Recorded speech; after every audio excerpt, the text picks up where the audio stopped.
Alright guys, I'm back with another haul here. This is a smaller haul. It's just stuff from my local shop that I go to. Try to get to every week, but um, sometimes I just can't.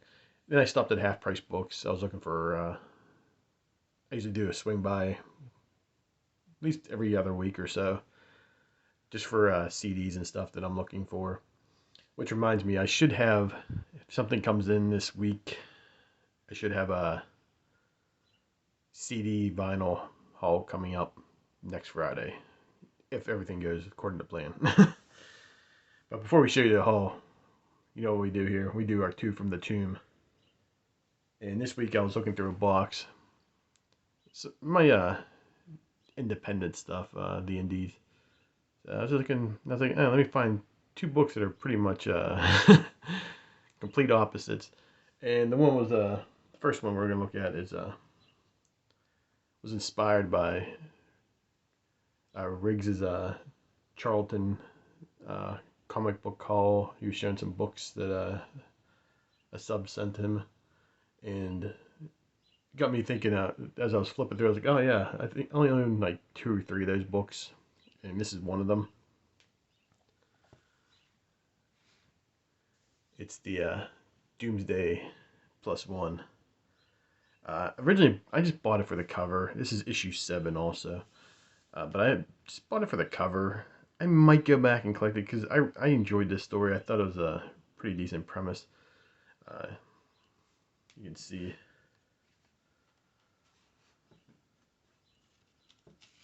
You can just tell the paper, man. It's just like it's different than with the other comics, I guess, from the time. You can see how it was cut down here. But yeah, I ended up paying, I think it was like $3 for this.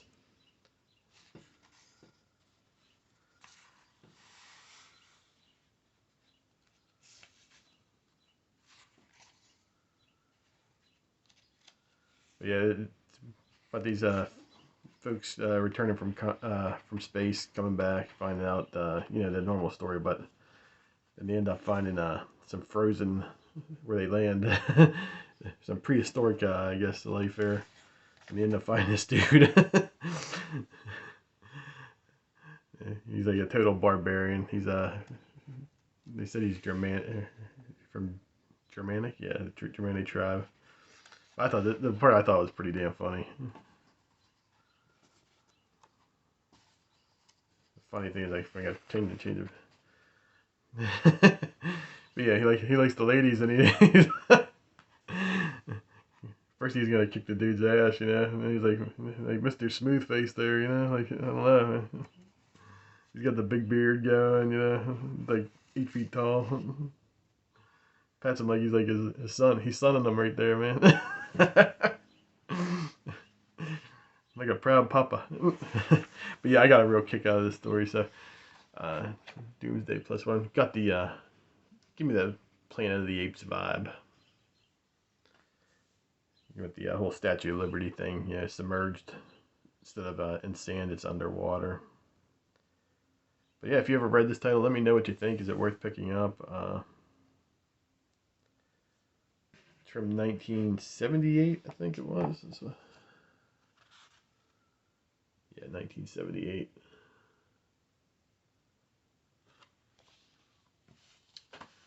So I figured, let me find something that's completely opposite. I don't see this. I've seen a few videos with the title, but I don't really see it too much with this issue.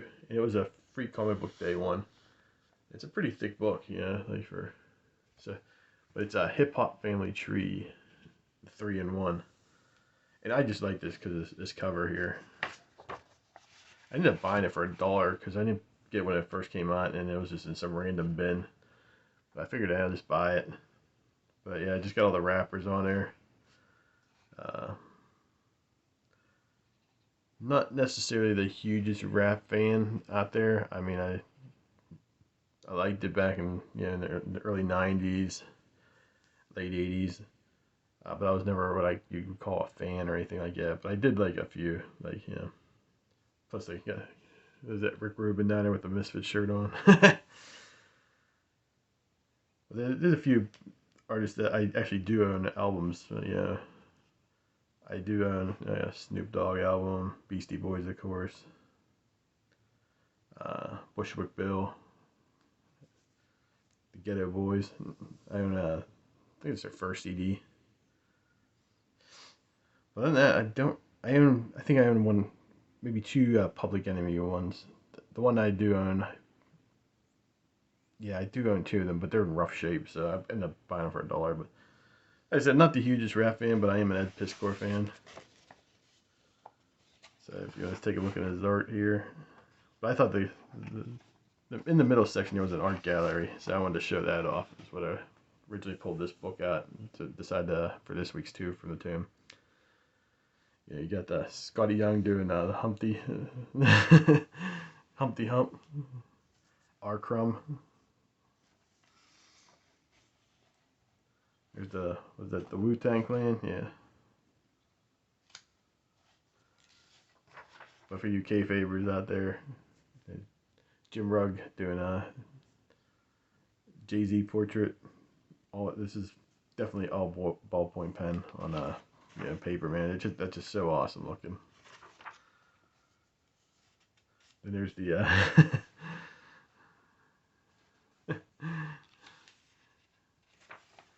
the extreme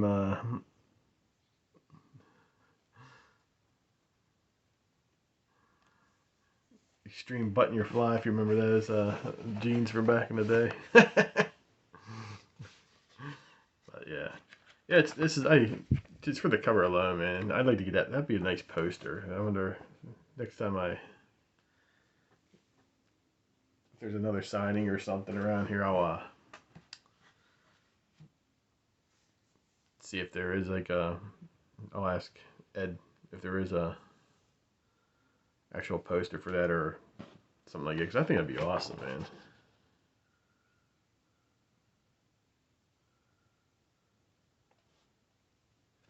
Cool. So that's this week's two from the tomb.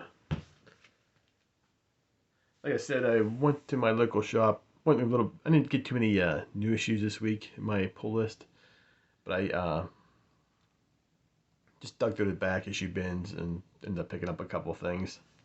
So I figured I'd share those. And this week we will have last week's comics this week. It's making its comeback. We're finally starting back on our flow, you know. I had to take a couple weeks off just due to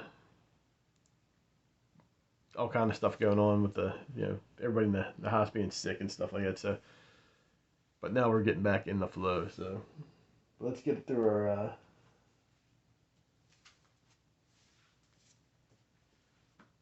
comic book haul here.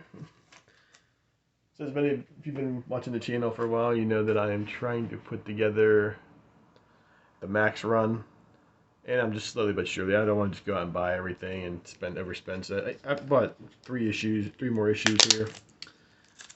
Paid it was $3, but I think I got my discount on it too. So LCS always hooks you up, you know. But Max versus Pitt. So and the other image series that I'm trying to put together, besides Spawn 1 through 100, is I'm also trying to put the Pitt together too. So if I can get all three of those series that I want, I'll be happy. Then I can work on some of the Savage Dragon issues that I want. But yeah, just letting you see the artwork in here, just the different art style, man.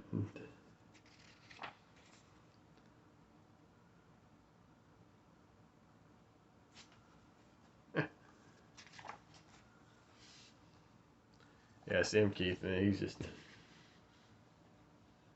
he's got his own style going there. I also picked up, that was issue 7. Again, not the, these aren't 9.8 candidates, but there's issue 14.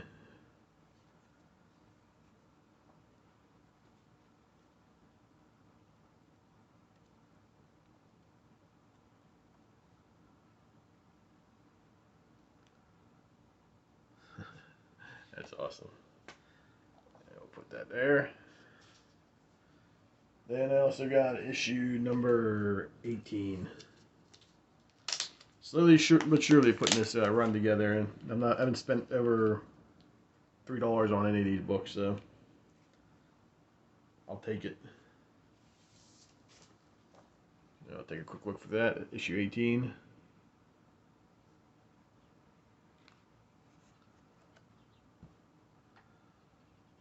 That's awesome. Just how that. I haven't read this one yet.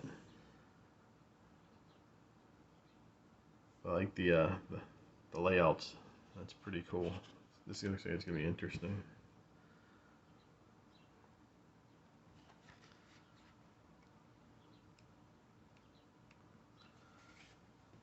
I think it's something that you should bring back too. Is like the fan art, the Max Files. That's awesome. The fan art. You know what I mean? See that Pez dispenser there. Back in the galleries. I know there's probably like legal reasons why they can't do it anymore or whatever. Yeah, they just don't want to. They just want to make the fans happy. I guess that's the thing. But yeah, those are the 3 Max books I picked up from my collection.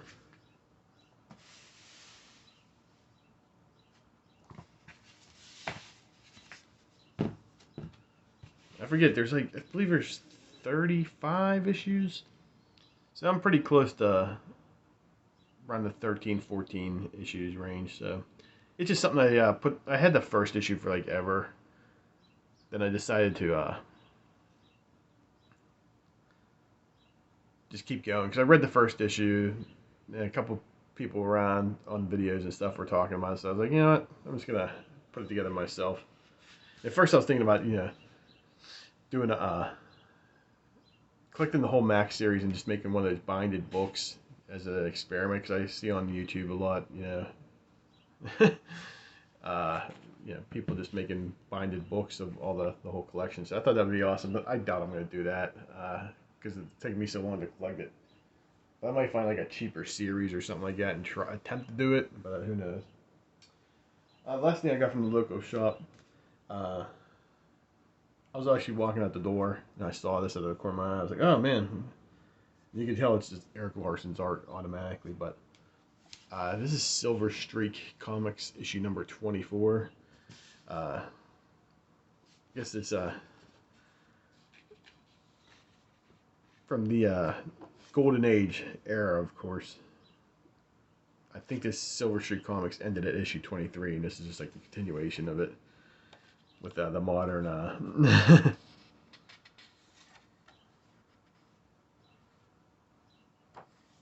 modern artist and all that stuff. So it's not a reprint per se.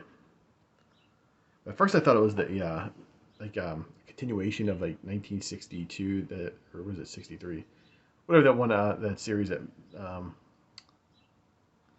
Alan Moore and those guys did back for Image. They had like 6 issues. I thought maybe this was like a spin-off of that, like they were doing like a Golden Age or something like that. But it's just something just totally different. I thought it was gonna be like an annual or something like that. Yeah, flip through it here. The cool thing about this is, well, it's all cool, and I was just like,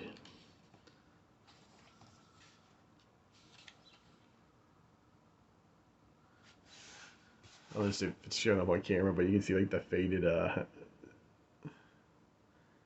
like the misprinting and stuff like that, like a lot of the older books had. Yeah. But there it is. Everybody knows that I'm a huge Michael T. Gilbert fan. Well, not everybody, but if you're first time watching the show or the channel, I am a huge fan. And he actually had a small story in here. Like it's about 6 or 7 pages long, but it's got the classic Gilbert, style to it.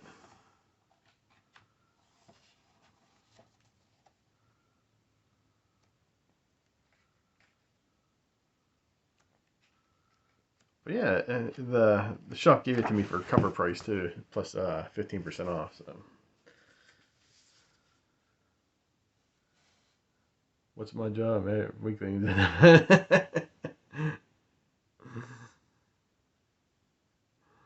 That's hilarious.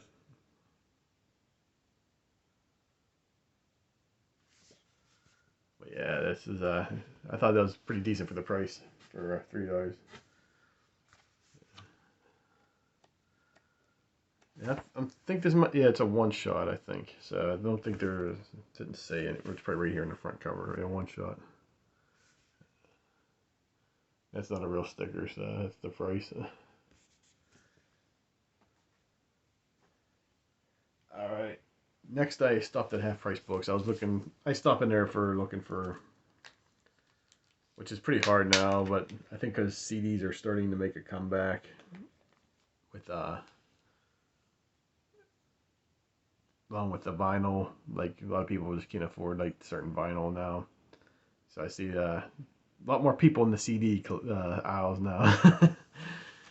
Any shop I get used to be, I'd be the only one in there. I go like 2 or 3 hours, just flipping through stuff, taking my good old time. Nowadays, not so much. I'm seeing an uptick of people buying CDs. But anyways, I stopped there just to check it out real quick. I usually do a quick through. I figured since I'm here, I'll take a look at the comics real quick. Half Price Books around here is not. I guess they're a comic book guy. uh, Seems to be overpricing a lot of stuff because I keep going and it's like a lot of the same stuff still there. So, I mean, if I'm in that business, I'm trying to get rid of everything. You're not setting up a library, you know what I mean? But I overpaid for this a little bit, but I thought it was pretty cool. I think I saw this on Sequential Geek's channel. Uh, if not, I can't remember who else. So sorry if messing that up. Let's put that more towards the center there. Yeah, it's Metalopocalypse. Death Clock versus the Goon by Eric Powell. I just thought that was awesome. So ended up paying. You could tell it's this is Vulture Club style right here. We need it. Yeah, needed a good home, and I'm gonna give it one. But yeah, you just.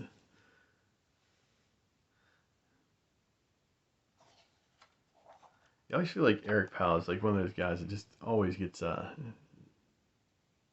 nowadays in the modern era. It doesn't seem like he gets a lot of you just tell his different styles and stuff like that. I don't think he just gets the due that he needs. I mean, he should be. Let's skip a few pages ahead here. The Goon, that's just the art style his. I mean, it just blows me away.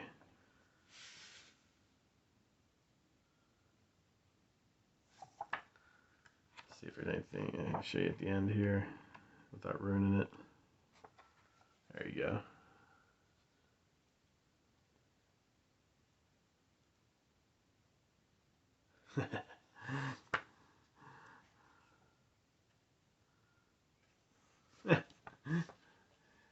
Yeah, happy to have this in my collection finally.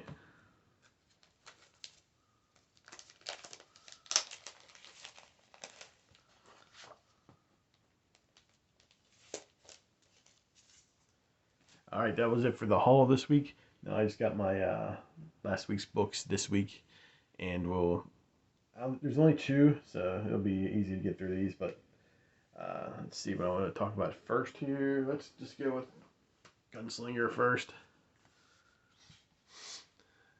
Gunslinger Spawn, probably my favorite book right now. One of my favorites. Just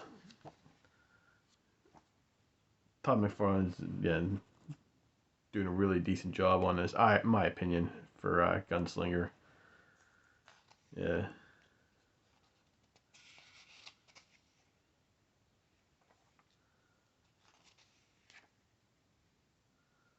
Violator and Clown. Spoiler alert, like separating, so we'll see how this works out. But yeah, I've been really enjoying Gunslinger. I'm definitely keeping the main Spawn run going. Gunslinger is definitely staying. we'll see how King Spawn and the Scorch turn out. I just have a feeling I want to wait till that because they're definitely gonna have like a giant crossover. You know it's coming. We all know it's coming.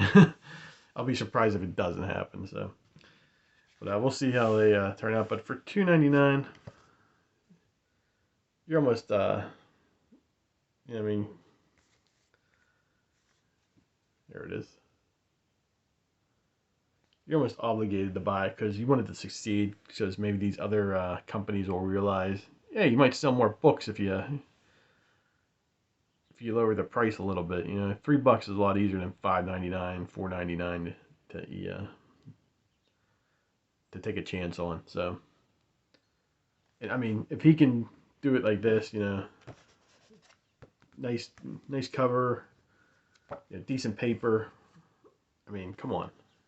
There's no reason the others, unless you know, of course, their books aren't selling well, so you jack up the price, and all of a sudden, oh, we're not losing any money, you know, except there's like, you know, 10,000, 2,000, 3,000, 4,000 people less reading the book, but it's your prices are your profits aren't declining, so you know, it only works for a couple, you know, a year or two, and then it's over. Next up is Saga. So I bought last month's issue also, um, issue 55.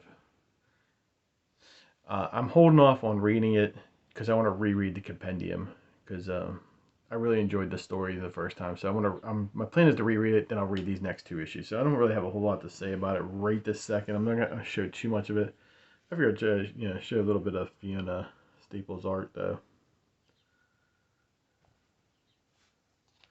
So I'm trying not to look too closely at this though. But yeah, if you've been reading Saga, let me know what you think about it. Please, no spoilers for the last two issues. But has it been living up to hype to you? I'm planning on reading it Sunday here because I don't want to get like 6, 7 issues behind or anything like that. But definitely, I just love her art style, and I like Brian K. Vaughan's writing. I enjoyed his Y series and all that. So, all right, guys, thanks a lot for watching. Finally getting back in my stride here. Fortunately, I've been trying to catch up on a lot of videos. Still crazy where I work, so trying to get that all done. I just did a pretty decent stretch here, so after I'm done recording this, I'm gonna probably watch a couple of videos, and I'm gonna end up probably cracking open the compendium for Saga. So thanks a lot for watching. Check out my Instagram down below. Check out the channels up down below. Those guys put out some killer content. You're not gonna see people crying about if something's a 9.6 and it's they thought it should have been a 9.8. You're not gonna see grown men with sad faces on. These are true blue comic book collectors, man.